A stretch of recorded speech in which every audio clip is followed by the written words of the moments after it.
back to Midday, Kentucky, everyone. I'm in the kitchen with Miss Allison Davis. What do you have for us? Hi, how you doing, girl? I didn't know who I would be shooting with today, and Troy has been asking me for months about how to make fried chicken. So Troy, he's missing you're out. watching. I know. We're making fried chicken, and you're just missing out. Yes, that's right. It's my. Oh, I'm so excited! I love fried chicken. The real it's my favorite. Kentucky fried chicken. Awesome. So what I have already done is I have started to break down a whole chicken, actually. Okay.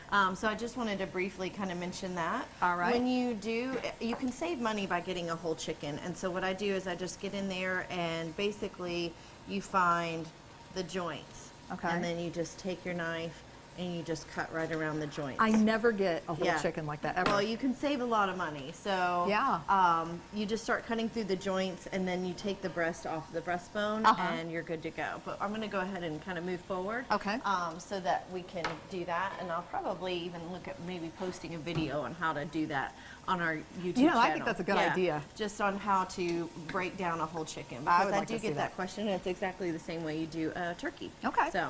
All right, I can do turkey. Next thing is brining, okay? All right. And brining just means that we've had this marinating in a liquid. Basically, this is a buttermilk. Okay. And I have a little bit of hot sauce and salt and pepper. So Yum. honestly, I prefer that you let this sit overnight for just a chance for that buttermilk to really get in and soak that chicken up. Sounds good. Yeah, and it really changes the texture of the chicken. Yeah. And makes it more just succulent and just delicious, right? Yes. Now the next thing is the flour, okay? And you don't just use plain flour. Okay. Never. You have to season your flour. All right. I mean, like we've heard of shake and bake. You know, it's got all that seasoning in there. We have to season our flour. All right. So we've got some salt going in, definitely. Pepper. And then there's a few things that I like to add into mine. So the Nashville, like the hot chicken, always has some cayenne. So I like to put just a touch of cayenne into mine. Okay. Just a touch. Depends on how hot you like it. A little garlic powder. I like a little. Love little more some than my garlic husband. powder in there. Oh, I love garlic. And then honestly, Cajun seasoning. If you don't have anything, just have Cajun seasoning and add that in there. Okay. All right. So now you've got a well-seasoned flour. And we're going to kind of just give that a little stir. Okay. And then that is pretty much it. You're going to go from the buttermilk brine to the flour so that the flour sticks and really coats it, and then into the oil. Okay. The way I like to test to see if my oil is hot enough is to use a wooden spoon and to allow that wooden spoon to just heat up.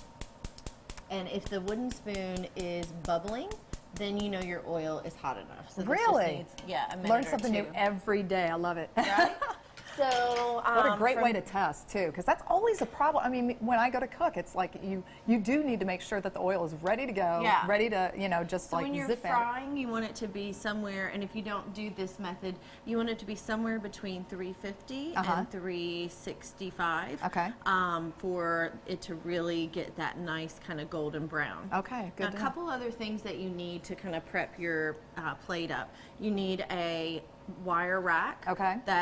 This wire rack has a sheet tray underneath it, Okay. or paper towel lined sheet tray if you don't have the wire rack. Okay. I like the wire rack simply because the grease kind of drips off, Right. and it'll stay nice and crispy. Nice. And then something that you can pull your chicken out with, either like a spatula or tongs in this case.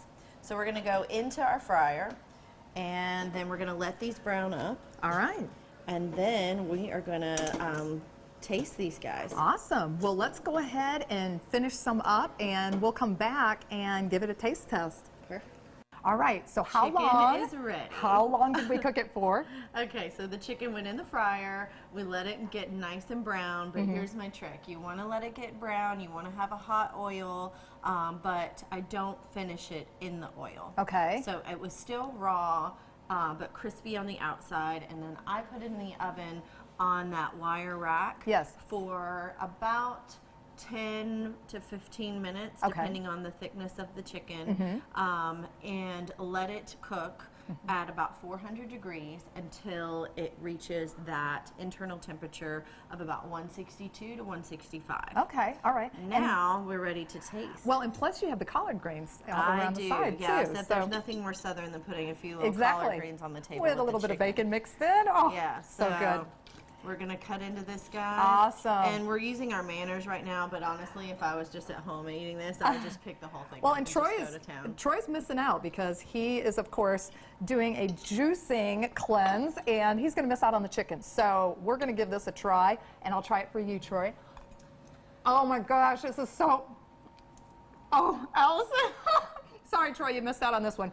Well, for more recipes and to get this, you can go to Midday Kentucky. Yes. / Midday Kentucky. Yes, and at the recipes tab. Make sure you go to the recipes tab, or you can go to Allison's website at wildtimecooking.com. We will be right back right after this short break. Yum!